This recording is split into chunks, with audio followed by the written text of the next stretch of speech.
Hi, welcome to PCMag Live. I'm Matthew Murray, and this is Will Greenwald, and we're going to talk to you about 3 news stories today. We're going to answer a reader question and find one cool thing in the labs to show you that we're working on right now. But let's get started by talking about one of the news stories that's going on where a Microsoft, there's a kind of a controversy going on with Microsoft. They searched a blogger's Hotmail account to find information about a leak for Windows 8 documentation. That's a little bit kind of weird, isn't it, Will?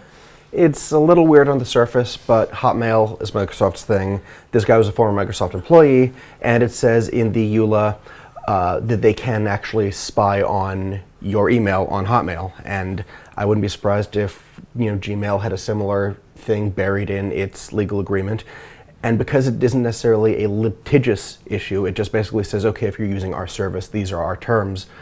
While keeping the law out of it, it is sort of their cover for being able to say, we retain the right to look at anything. No, absolutely, and it's a really good reminder that when you use a company's webmail-based service, the email really belongs to them and not you. Yeah. So if you want to take care of that and take control of your own privacy, you better find some other way to do it. Obviously, do you recommend any services for whistleblowers? That's a good question, and I wish I had a better answer for you. You can set up your own email server and take care of it that way. That's probably the easiest way to do it. Burn your cell phones, libraries, Starbucks. Basically, think like a drug dealer if you want to be a whistleblower for a large corporation. Moving on, I think that there's another good story out there having to do with certainly a lot of networking and security issues, and that's sort of net neutrality. There's been a lot of discussion about this about the last couple of years about to what extent internet service providers are, controlling the speeds depending on what you're downloading. And Netflix CEO Reed Hastings has come out the last couple of days, really criticizing a couple of places about this and calling them out. Really, specifically Comcast Time Warner, the upcoming merger. Yeah, I know. He's got some really strong quotes about them here. He says, the essence of net neutrality is that ISPs such as AT&T and Comcast don't restrict, influence, or otherwise meddle with the choices consumer makes. The traditional form of net neutrality, which was recently overturned by a Verizon lawsuit, is important but insufficient. This weak net neutrality isn't enough to protect an open competitive internet. A stronger form of net neutrality is required. The problem with net neutrality is right now it is a bunch of hypothetical concerns that could arise based on the dominoes falling in courtrooms. And we can't actually point at something specific right now and say this is an outrage, this is one service being throttled, this is a certain network path being held back.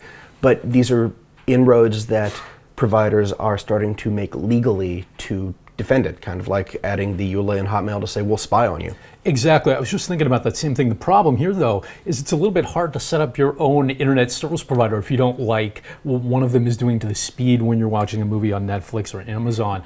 So this is going to be a problem that's going to keep coming up, and we're going to have to get a more satisfactory resolution to it eventually. But for right now, it's still kind of an open question. Another open question that's being resolved, at least in the entertainment scene, has to do with a comic book called Powers, which is being made into a series not for Netflix and not for Amazon, but for PlayStation. Yep. That's very different. It's Brian Michael Bendis' long-running sort of superhero cop drama story that is going to be only on PlayStation 4. Have you read this? I've read some of it. Yeah. It's very well regarded. It sounds really interesting. One news story that I read about it described it as a cross between Law and Order and the Avengers, which sounds really interesting to me. The problem with any genre mashup is it's so easy to say it's a cross between this thing that's kind of the same category and this thing that's kind of the same category, and it kind of does a disservice to the gestalt that becomes of combining those different effects.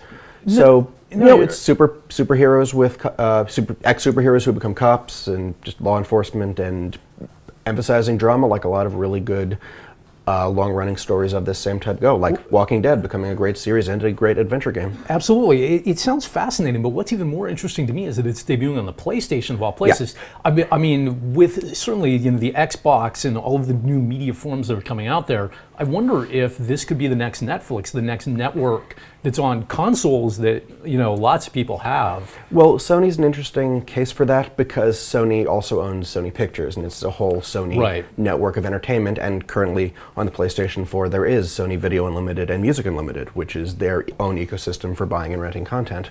So it's not necessarily the case that we'll see anything on the Xbox One or the Wii U outside of the usual Hulu, Netflix, those types of services. But there definitely are inroads for things like this to happen. I mean, last generation, The Tester, the sort of reality show about becoming a tester at Sony, was stuff that premiered on the PlayStation 3. Cool. Well, it's certainly an interesting idea. It's going to be 10 episodes. We don't know when it's going to start yet, but it's definitely something to be watching your console for. So our reader question today is actually something that was sent to us via email, and it's pretty simple. What's your favorite tablet operating system? And there are a lot to choose from out there, so this is not necessarily an easy question.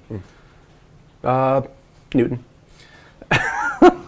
That's a good one, Will. I have to say it's not at the top of my list. A little bit old-fashioned for my tastes, but I was actually going to say, I would say Windows 8 is sort of a really good choice. Now it depends on what you are using as your tablet. Obviously, there are a lot of Android tablets. There's certainly iOS, which Well, I'm specifically, using here. if you're using a tablet, Windows 8 is great. If you're using a desktop computer, not Yes, necessarily. we're not asking about a desktop operating system. If we were talking about a desktop operating system, I would not have said Windows 8.